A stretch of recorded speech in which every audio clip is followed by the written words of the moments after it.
When people talk to you about change, they will often say that change is hard to achieve. And some might even say that 70% of all the change projects that you will start will fail. Now, is that true? Is change really hard? Most of you have probably once or more in their lifetime moved. Maybe to another town, even possible to another state, leaving everyone and everything you have ever known behind. It's well possible that you change jobs. Maybe you did it within the same company, maybe you left everybody behind and went to work in another company. It is well possible that you rented an apartment for many years until the landlord decided to sell it, meaning that there's no other option left for you than to look for something new to live in and to move. And I hope it never happens. But if your company gets closed down, then there's no other possibility for you than to look for another job. So actually, change isn't that hard if it's your decision to make, or there's no other option for you than to change. Now, when I talk to people about change and I ask them, do you really think that change is as hard as they say? They always tell me, well, Sven, it's because when you want to change things, it takes time. And they always give me the same number. It takes about 30 days now to change something. Well, in 1950, there was a plastic surgeon who found out that when he performed an amputation of an arm on one of his patients, it took that patient 21 days to get comfort with it. So it was never about 30 days, it was about 21 days. Now, one of the good things of research is that it's always ongoing. What we know today may be challenged tomorrow and may be changed completely the day after. What not so many people know is that in 2009, a new study showed that it takes people an average of 66 days to learn something new and to turn it into a habit. Now what you talk about here is actually not really changing, it's about learning new stuff. And that's a bit basic knowledge. Whether it's 21 days or whether it's 66 days, the message here is it will take people time to learn something. And in 2015, another dimension appeared. In 2015, they found out that if you want to change, it's well possible that people first need to unlearn something before they can start learning something and go into this. And that, of course, complicates everything a bit. Now, in 1989, Covey found out that you actually need 3 things before you can achieve change. Look at it a bit as a fire triangle. You need to have knowledge. You need to have the skills. And you need to have motivation. Everybody nowadays knows that smoking is bad for you. And everybody knows that to quit smoking, the only thing you need to do is not to light a cigarette anymore. But if you lack the motivation, it is well possible that you will start smoking again. If a direction and management is really motivated to change something, and they have presented many things within the company, they've organized many workshops, they do have the skills. However, if they don't possess the basic knowledge that I'm talking about today, it is well possible that you will fail. And in 2003, Norcross did a study and he found out that everybody, through life, all their good intentions, everything they try to change for themselves, in only 5%, they turn all the effort into a new habit. So I can hear you think, you see, Sven, change is actually very hard to do, but it isn't. Because what I'm talking about here is individual change. And within a company, you don't go for individual change, you go for collective change. And to obtain collective change, you have an incredible advantage that is called influencing. And you can influence on 3 levels. First one being peer to peer. Group A has learned something new, you put them together in the same room with Group B. If Group B sees there's an advantage for them in the way Group A is working, they will adapt. You can do it also a bit subdominal.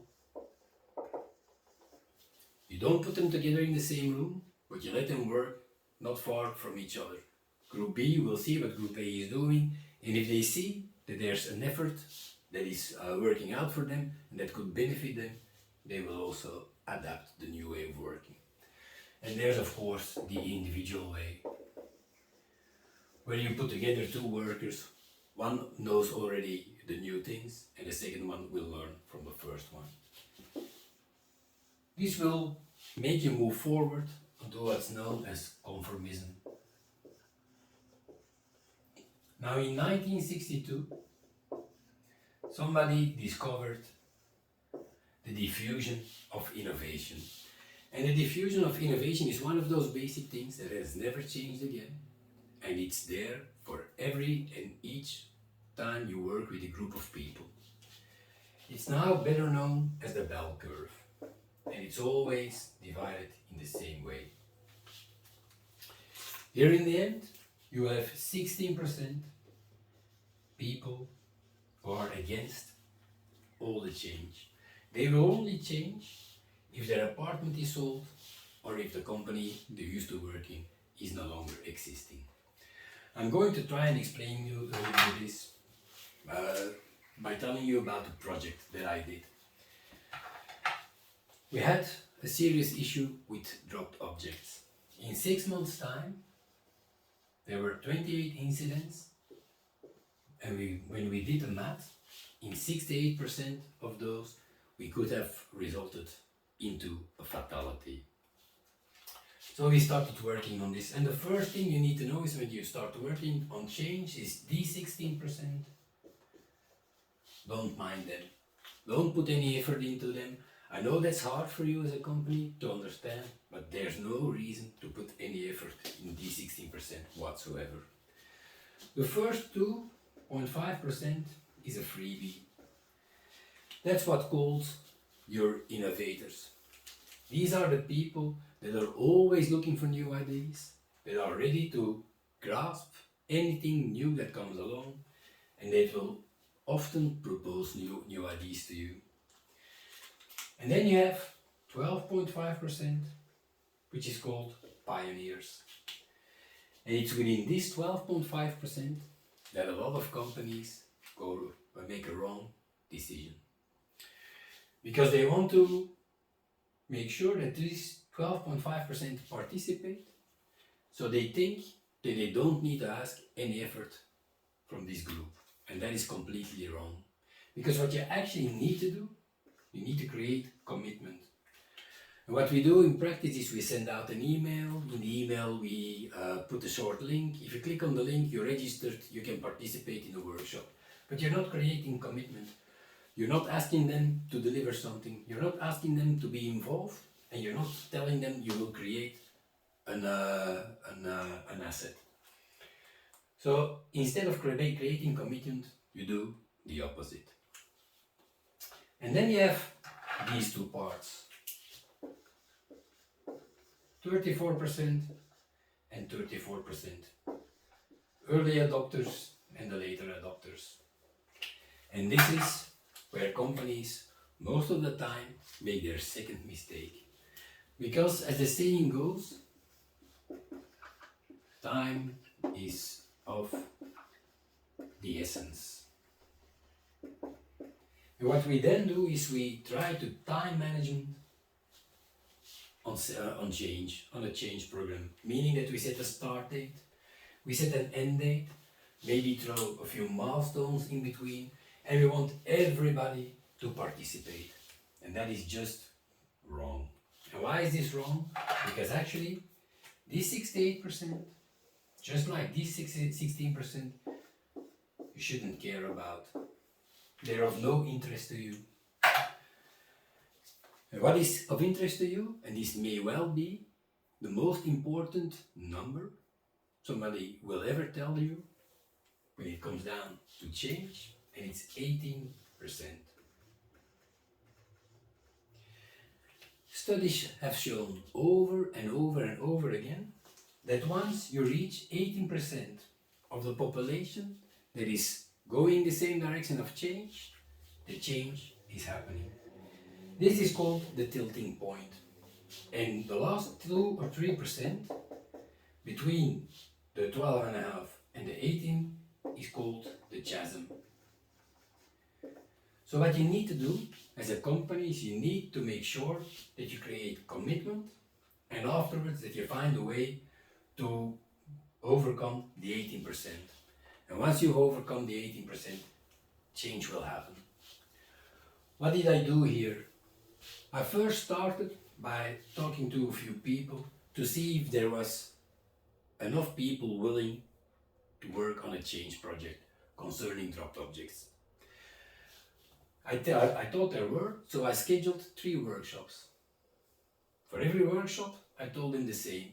You can only participate if 1, you agree that after a workshop, during a few weeks, you will test out some of the tools that we will try to get for you to make your life easier and to address the challenge of the falling objects.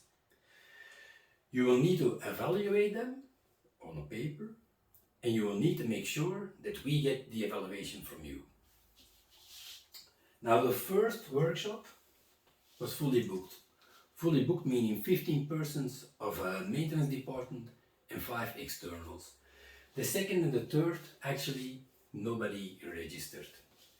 I made sure that the first one happened at the end of the afternoon, of the morning, so that when the workshop was finished, people went to eat, have lunch with their colleagues, and they started talking about what they just have seen. And what did they see? I started with a small introduction about the 68% and what this could mean for them or their colleagues. Then somebody took over. The person showed all the tools that were available. People could already test, ask questions, and decide on which tools they wanted to test in the upcoming weeks. And at the end, we asked them a question: do you think there's still a challenge that we need to address concerning dropped objects that we didn't think about? And what happened actually was, after lunch, from this 34%, the early adopters, colleagues of mine started complaining to their bosses. How is it possible that I'm not registered in one of the 2 meetings, one of the 2 workshops that are still hosted? And the second and the third workshop were completely booked solid in a jiffy. What does this mean? What is important for you to understand and to know? That now that you know that people need time to learn stuff, and that it's necessary to unlearn things. They need to gain knowledge, skills, and they need to have a motivation. And you need to use influencing on a peer-to-peer level, a subdominal level, and an individual level. It is about time that everybody starts to understand that you don't need to time manage change.